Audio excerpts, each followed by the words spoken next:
کیا ایمان والوں کے لیے اس بات کا وقت نہیں آیا کہ ان کے دل اللہ کی نصیحت اور جو دین حق نازل ہوا ہے اس کے سامنے جھک جائیں؟ اعوذ باللہ من الشیطان الرجیم، بسم اللہ الرحمن الرحیم۔ السلام علیکم ورحمۃ اللہ وبرکاتہ۔ آج کا بیان بڑے غور سے سننا، دل کے کانوں سے سننا، دل کی سمجھ سے سمجھنا کہ ہماری تقدیریں بدلنے والی ہیں۔ آج زندگی کا مقصد ملنے والا ہے۔ آج سے ایک نیا سفر، ایک نیا دور شروع ہونے والا ہے انشاءاللہ۔ بات کو شروع کرنے سے پہلے میں اپنے پروردگار کا بہت شکر گزار ہوں جس نے مجھے اس اہم فریضے کے لیے موقع دیا۔ میں اس کے فضل کی شکر گزار ہوں، الحمدللہ رب العالمین۔ اور لاکھوں درود و سلام میرے رسول پاک حضرت محمد مصطفیٰ صلی اللہ علیہ وآلہ وسلم پہ۔ شاید تم نہیں جانتے بہن بھائیوں، بیٹے بیٹیوں، کہ ایسا بیان کرنا آسان نہیں ہوتا۔ ہزار بار زبان لڑکھڑاتی ہے، کئی مقام حیرت کے آتے ہیں، ایک ایک آیت پہ، ایک ایک راز پہ رب سے دعا ہوتی ہے کہ یا رب اتنی زندگی عطا ہو جائے کہ یہ بات پہنچا سکوں۔ ارے اجازت مانگنا پڑتی ہے ہزار ہزار بار کہ اللہ ہمت دے کہ یہ فریضہ، یہ بڑا بھاری فریضہ قلب ادا کرنے کے قابل ہو سکے۔ اور اگر رب کی رحمت، اس کا فضل ساتھ نہ ہو تو انسان کے بس کی بات نہیں کہ وہ رب کی بات پہنچا دے۔ تو ایک ایک حرف پہ، ایک ایک لفظ پہ شکر ادا کر کے بات شروع کرتی ہوں، اپنے رب کے نام سے جو بڑا مہربان اور نہایت رحم فرمانے والا ہے۔ تو جب کچھ نہ تھا تب بھی رب تھا، جب کچھ نہ ہوگا تب بھی رب ہوگا۔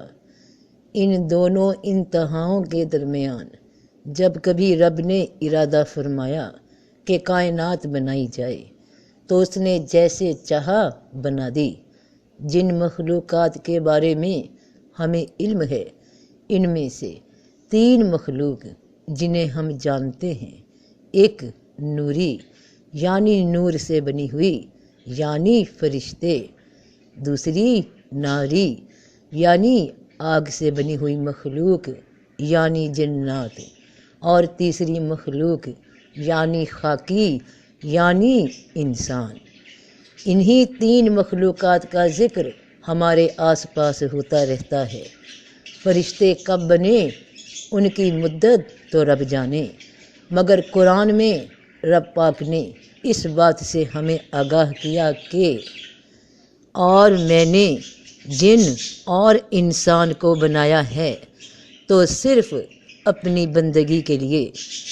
اور پھر فرماتے ہیں رب پاک کے اور البتہ ہم نے انسان کو بجتی ہوئی مٹی سے جو سڑے ہوئے گارے سے تھی پیدا کیا، اور ہم نے اس سے پہلے جنوں کو آگ کے شعلے سے بنایا تھا۔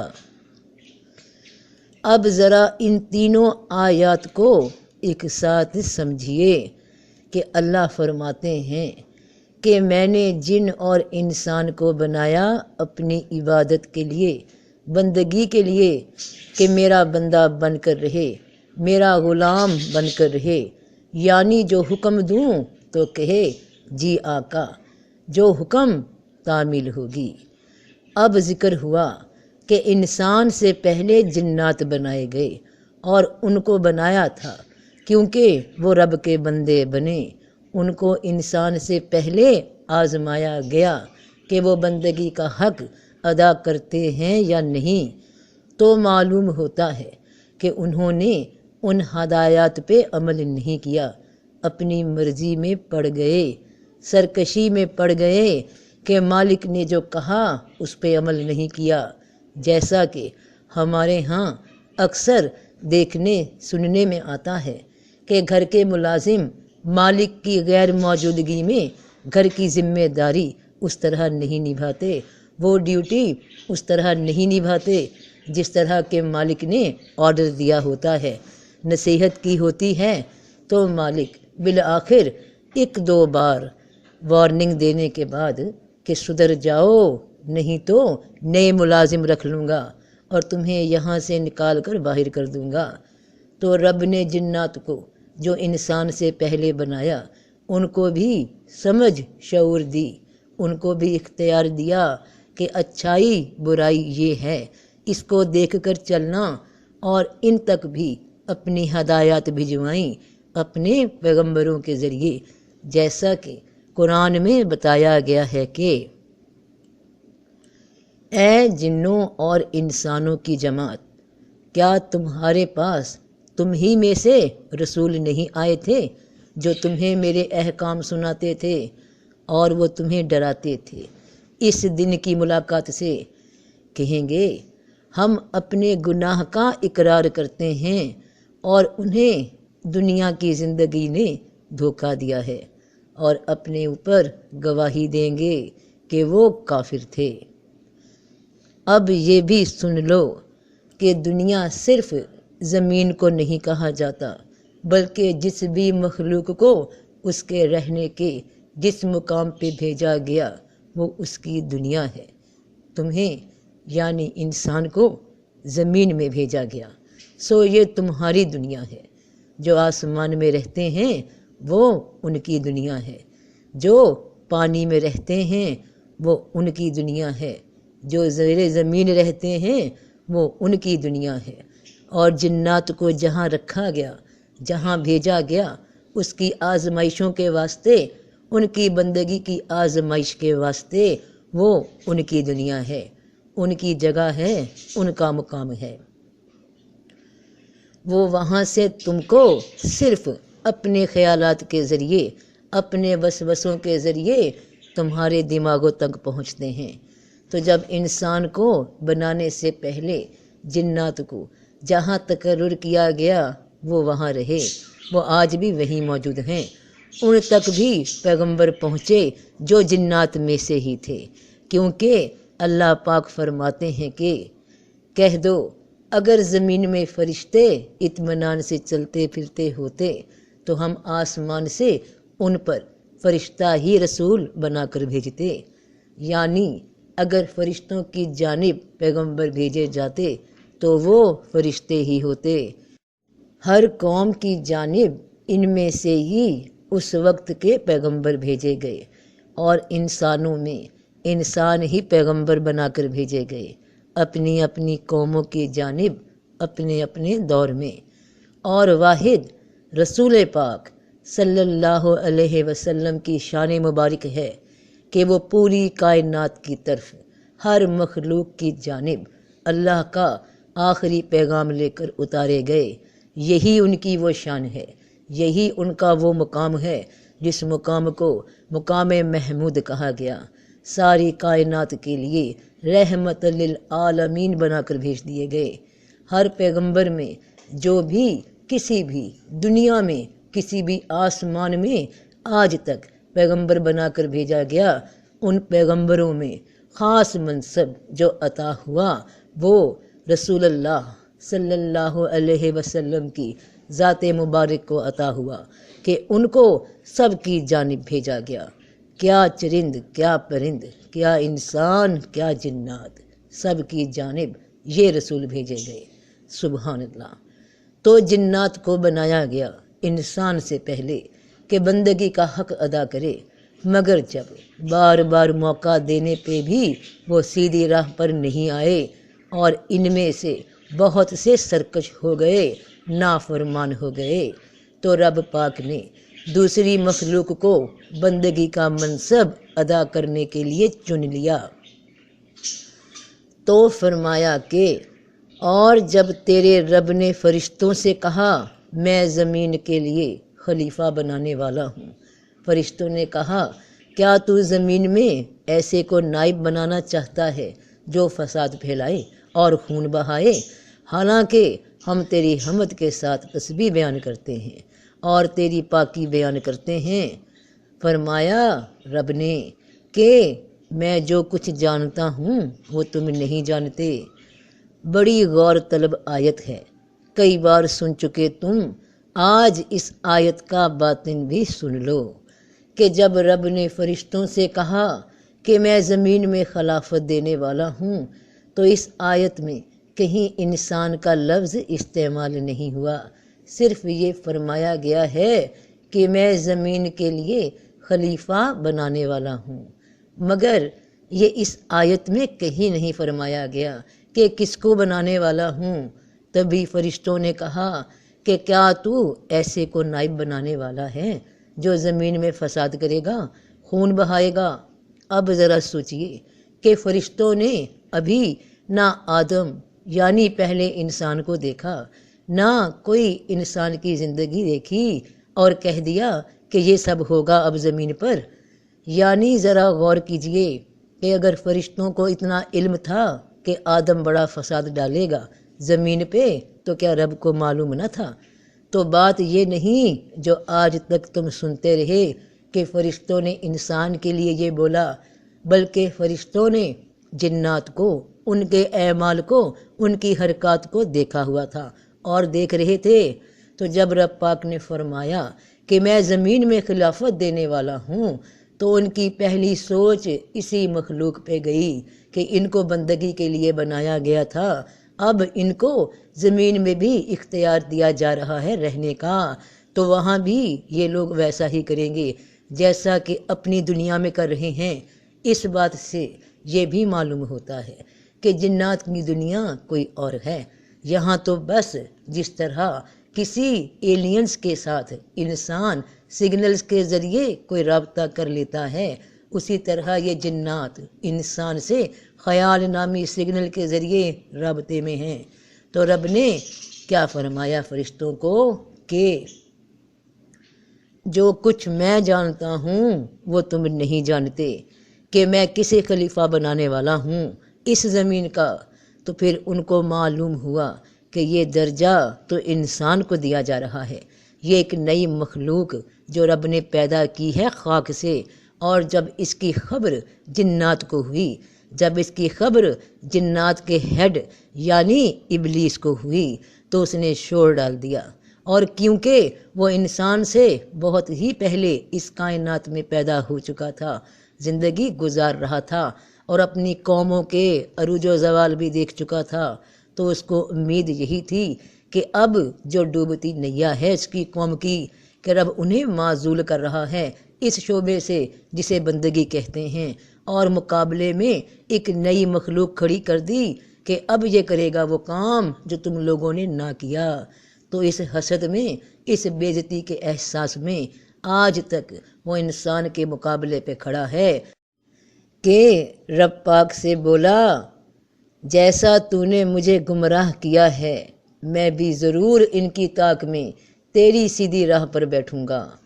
جیسے تو نے مجھے کسی کام کا نہ سمجھا، مجھے نہ اہل کر دیا کہ ہم جنات تیری بندگی کا حق ادا نہیں کر سکے، تو ٹھیک ہے، اب جس مخلوق کو ہمارے مقابلے میں لایا ہے تو ہم بھی ان کو کامیاب نہ ہونے دیں گے۔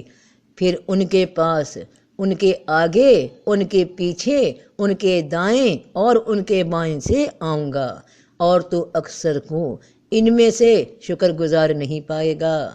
ان کو حقیقت سے دور رکھنے کے لیے ان کو فریب دوں گا دنیا کے، ان کے خیالات میں گھس کر ان کو تیری راہوں سے بھٹکاؤں گا، اور تو دیکھ لینا یا رب کہ یہ بھی وہی کریں گے جو ہم سے ہوا۔ تو یہ تھی وہ تمہاری اور مجھے بنانے کی حقیقت، انسان کو بنانے کی وجہ، انسان کو بنانے کا مقصد کہ اسے بندگی کرنا ہے اپنے رب پاک کی، اور بندگی کرنے کے صلے میں اسے دنیا کی خلافت، دنیا کی حکومت عطا کی جائے گی۔ یہ میرے رب کا وعدہ ہے کہ اور جب ابراہیم کو اس کے رب نے کئی باتوں میں آزمایا تو اس نے انہیں پورا کر دیا۔ فرمایا بے شک میں تمہیں سب لوگوں کا پیشوا بنا دوں گا۔ کہا اور میری اولاد میں سے بھی؟ تو فرمایا رب نے میرا عہد ظالموں کو نہیں پہنچے گا۔ اور ابراہیم کو جب اس نے اپنی قوم سے کہا کہ اللہ کی عبادت کرو اور اس سے ڈرو، اگر تم سمجھ رکھتے ہو تو تمہارے لیے یہی بہتر ہے، تو کیا سمجھاتے رہے رسول، کیا پیغام دیتے رہے اللہ کے پیغمبر کہ اے انسانوں تمہارے لیے یہی بہتر ہے کہ سمجھ جاؤ، کہیں تم بھی معزول نہ کر دیا جاؤ اور اپنے دشمن کی ہار کو اس کی جیت بنا دو۔ تمہیں کیا خبر کہ جس قیامت کا ذکر ہوتا ہے وہ تمہیں ختم کر دینے کے بعد کسی اور قوم کو وہ جگہ دے دینے کا نام ہو، اسی عہد کو پورا کرنے کے واسطے جسے تم نبھا نہ سکو۔ تو اللہ جسے چاہے اپنی طرف کھینچ لیتا ہے اور جو اس کی طرف رجوع کرتا ہے اسے راہ دکھاتا ہے، تو جو اس کی راہ کی جانب رجوع کرتا ہے اللہ اسے اپنی جانب کھینچ لیتا ہے، اسے راہ دکھاتا ہے، اس کے ہاتھ بن جاتا ہے، اس کے پاؤں بن جاتا ہے، اس کی نظر بن جاتا ہے، اس کا کلام بن جاتا ہے۔ تو سنو تم اے انسانوں، تمہیں بنایا گیا زمین کی خلافت کے لیے، تو تمہارا مقصد یہاں خلافت کرنا تھا۔ یہ انعام تھا جو تمہیں دیا گیا تمہارے رب کی جانب سے کہ اگر تم اس کی بندگی کو پورا کرو گے، اس کے احکام مانو گے تو وہ تمہیں یہ انعام عطا کرے گا۔ اس کا وعدہ سچا ہے، حق ہے، سچ ہے، وہ اپنے وعدے کے خلاف نہیں کرتا۔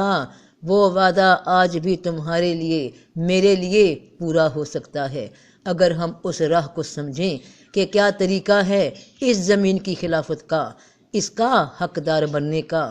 تو اس طریقے پہ میں انشاءاللہ عمل شروع کرنے والی ہوں اور کر رہی ہوں، اور تم میں سے جو بھی بہن بھائی، بیٹا بیٹی اس کارواں کا ساتھی بننا چاہے، اس آگاہی میں شامل ہونا چاہے تو اس کو دعوت ہے۔ کوئی فیس نہیں اس کورس کی، اس میں شامل ہونے کی، سوائے اس کے کہ تم اپنے آپ سے مخلص ہو کر اپنی پہچان کے سفر میں شامل ہو جاؤ۔ میرا کام اور میری خوشی تو یہی ہے کہ میرا رب مجھ سے راضی ہو جائے، میں اللہ کا پیغام تم تک پہنچا دوں۔ یہ جماعت یہی ہوگی، اسی جگہ روزانہ۔ اس کے بعد جو پیغام آئے گا، جو بیان آئے گا، وہ اسی خلافت کو سمجھنے، اسی خلافت کو پانے کے لیے وہ ہدایات ہوں گی جو تمہارے رب نے رسول پاک صلی اللہ علیہ وآلہ وسلم کے ذریعے ہم تک پہنچائیں۔ اس آن لائن کورس میں استاد اور رہنما اللہ کا کلام ہے اور رسول اللہ صلی اللہ علیہ وسلم کی ذات مبارک کا فیض ہے۔ جو اس میں شامل ہونا چاہے وہ کمنٹ میں بسم اللہ لکھ دے کہ اللہ کے نام سے شروع کرتا ہوں، اور جو نہ بھی لکھنا چاہے اس کو بھی دعوت ہے کہ اپنے حق کو پانے کی کوشش کرے۔ یہاں صرف ہم جانوروں کی طرح محض کھانے پینے، جینے مرنے کے لیے نہیں پیدا ہوئے، بلکہ ہم اس فرض کو ادا کریں گے جس مقصد کے لیے ہمیں پیدا کیا گیا۔ تو انشاءاللہ یہ سفر اب شروع ہوتا ہے۔ بہت ہو گئی باتیں، بہت ہو گئی نصیحتیں، اب عمل کا وقت شروع ہوتا ہے جو کہیں تمہیں لے جانے کے لیے نہ ہوگا۔ اس کورس کی کوئی فیس نہ ہوگی، یہ کورس تمہارے اندر کی دنیا کو رب کی طرف رجوع کروانے کو لیے ہے۔ تمہیں مجھے کوئی نظر نیاز نہیں دینی، تم نے کوئی میرے در پہ حاضریاں نہیں دینی، تمہیں مجھے کچھ ماننے کی ضرورت نہیں، میں کچھ نہیں، میں اپنے رب کی ایک ناچیز انسان ہوں، ایک عاجز بندی ہوں جو صرف اس کی رضا چاہتی ہے، اس کے لیے عمل کرنا چاہتی ہے۔ تمہیں جو بھی کرنا ہے اپنے اندر کرنا ہے، اور طریقہ رب نے بتایا ہے، قرآن بتائے گا، وہی میرا رہنما ہے، وہی تمہارا رہنما ہے۔ ہمیں جیتنا ہے اپنے اس مقام کو حاصل کرنے کے لیے۔ بہن بھائیوں، بیٹے بیٹیوں، ہمارے رب نے ہمیں جس لیے پیدا کیا ہم اس امید پہ پورا اتریں گے، ورنہ تمہارے رب نے تمہارے ازلی دشمن کو یہ کہہ دیا تھا کہ فرمایا یہاں سے ذلیل و خوار ہو کر نکل جا، جو شخص ان میں سے تیرا کہنا مانے گا، اس مخلوق سے جسے میں انسان بنا کر اس عہدے پہ فائز کر رہا ہوں، تو میں تم سب کو جہنم میں بھر دوں گا، کہ جو بھی انسان تمہارے پیچھے لگا تو تمہارے ساتھ وہ بھی جہنم میں جائے گا۔ اور اللہ پاک فرماتے ہیں کہ اور زمین میں یقین کرنے والوں کے لیے نشانیاں ہیں، تو نشانیاں، تو معجزے، تو راہ ہدایت کن کے واسطے ہیں؟ جو لوگ یقین رکھتے ہیں اپنے رب کے احکام پہ، اس کے وعدوں پہ بھروسہ رکھتے ہیں، دل میں شک نہیں رکھتے کہ وہ شیطان، وہ تمہارا دشمن تمہیں یہی تو ورگلاتا ہے کہ بھلا ایسے کیسے ہو سکتا ہے، کیسے بدل جائے گا نظام، کچھ بھی نہیں ہونا، یہ تو سب باتیں ہیں، کہانیاں ہیں، اساطیر الاولین ہیں، ان پہ کیا بھروسہ کرنا، تم اپنے کام کاج میں لگو، پتہ نہیں زندگی 4 دن کی ہے، عیش کر لو۔ تو کوئی انسان جب اپنے دل کی ان آوازوں کے پیچھے، ان وسوسوں کے پیچھے لگ کر اس پہ یقین کر لے تو اپنے رب سے دور ہو جاتا ہے۔ رب تو کہتا ہے کہ نہ صرف اس زمین میں یقین کرنے والوں کے لیے نشانیاں ہیں، بلکہ اور خود تمہارے نفسوں میں بھی۔ پس کیا تم غور سے نہیں دیکھتے؟ کیا تمہاری آنکھیں بند ہیں؟ تم اس شیطان کے پیچھے کیسے لگ سکتے ہو کہ اللہ کا کلام صرف باتیں ہیں، کوئی حقیقت نہیں؟ یہ تمہارا پیدا ہونا، یہ تمہارا بچپن سے جوانی کی طرف بڑھنا، یہ تمہارا بڑھاپا آنا، تمہارے جسم میں تبدیلیاں پیدا ہونا، تمہارا جینا مرنا، اور تمہیں جو جسم دیے، دماغ دیا، عقل دی، آنکھیں دیں، کان دیے، کیا تم ان پہ غور نہیں کرتے کہ یہ سب نظام کیسے چل رہا ہے؟ اگر تم غور کرو گے، یقین کرو گے اپنے رب کی بات پہ، اس کے کلام پہ، تو تم نہیں جانتے کہ اور تمہاری روزی آسمان میں ہے، اور جو تم سے وعدہ کیا جاتا ہے کہ تمہاری اگلی زندگی جنت میں ہوگی، آسانی میں ہوگی، رب کی رضا میں ہوگی، تم وہاں سے بھی اپنے مقام پاؤ گے، اور دنیا میں اس زمین میں جو تم سے وعدے کیے گئے اس زمین کے لیے یہاں کی خلافت کے، تو وہ حکم بھی وہیں سے جاری ہوں گے۔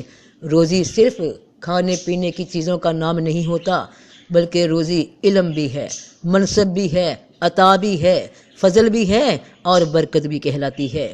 تو فیصلہ کر لو کہ رب کی راہ کے سفر پہ ایک ساتھ، ایک جماعت ہو کر چلنا ہے یا خود کو برباد کرنا ہے۔ میں اپنے رب کے حکم سے، اس کے فضل سے تم تک اب وہ باتیں پہنچانے والی ہوں انشاءاللہ، جو تمہیں تمہاری خلافت کی راہ دکھائیں گی، جو مجھے میری خلافت کی راہ دکھائیں گی۔ تو کرو بسم اللہ، شروع اللہ کے نام سے جو بڑا مہربان نہایت رحم فرمانے والا ہے۔ تو سب کا بھلا، سب کی خیر، جیتے رہو بہن بھائیوں، بیٹے بیٹیوں، فی امان اللہ۔